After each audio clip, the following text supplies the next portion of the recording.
రైతులకు భరోసా కల్పించడమే లక్ష్యంగా కూటమి ప్రభుత్వం ముందుకు సాగుతోందని ఎమ్మెల్యే ఇంటూరి నాగేశ్వరరావు అన్నారు. ప్రకాశం జిల్లా ఉలవపాడు మండలం చాగొల్లు గ్రామంలో నూతన పట్టాదారు పాస్ పుస్తకాల పంపిణీ కార్యక్రమం జరిగింది.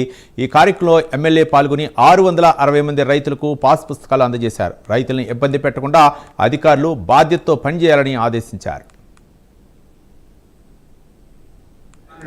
ఇప్పుడు మన కొత్తగా ఇది రెవెన్యూ శాఖ మీద చాలా సీరియస్గా దృష్టి పెట్టున్నారు. మీరు అందరూ కూడా రెవెన్యూ అధికారులు కూడా ఈ సందర్భంగా మీ అందరూ కూడా గుర్తు చేస్తామని, ఏదైతే ఈ ప్రభుత్వం తీసుకున్న ఈ మంచి కార్యక్రమం రైతుల్లో ఒక మంచి ఆలోచన కలిగించే విధంగా మీరు కూడా ప్రయత్నం చేసి పనిచేయాలని చెప్పి మనం ఏదో వచ్చాం, ఈ 60 పుస్తకాలు 50 పుస్తకాలు ఇచ్చిన తర్వాత మళ్ళీ మన ఆఫీస్ చుట్టూ రోజుకి ఒక 10 మందినో 20 మందినో పాస్బుక్లు ఒక టార్గెట్ పెట్టుకుని ఒక సిస్టమ్ ప్రకారం ఒక సైడ్ నుంచి అన్నీ కూడా 660 మంది పాస్బుక్లు కూడా ఎక్కడా కూడా ఒక్క చిన్న రెవెన్యూ ఇష్యూ ప్రాబ్లం లేకుండా మీరు కూడా మంచి పేరు తీసుకొచ్చుకోవాలని, ప్రభుత్వానికి కూడా మంచి పేరు తీసుకొచ్చి మాకు మళ్ళా రేపు 29లో ఈ రాష్ట్ర ప్రభుత్వం చంద్రబాబు నాయుడు గారు ఆలోచన రైతుల పట్ల ఎటువంటిదని మీ అందరూ కూడా అన్నదాత సుఖీభవ ఆ రోజు ఎలక్షన్లో ఏదైతే చెప్పామో తూచా తప్పకుండా 20,000 రూపాయలు ఇస్తున్నారంటే ఆ రోజు 2014-19లో ఎలక్షన్లో రైతులకు రుణమాఫీ ఇచ్చింది కూడా. ఎందుకంటే ఈ తెలుగుదేశం పార్టీ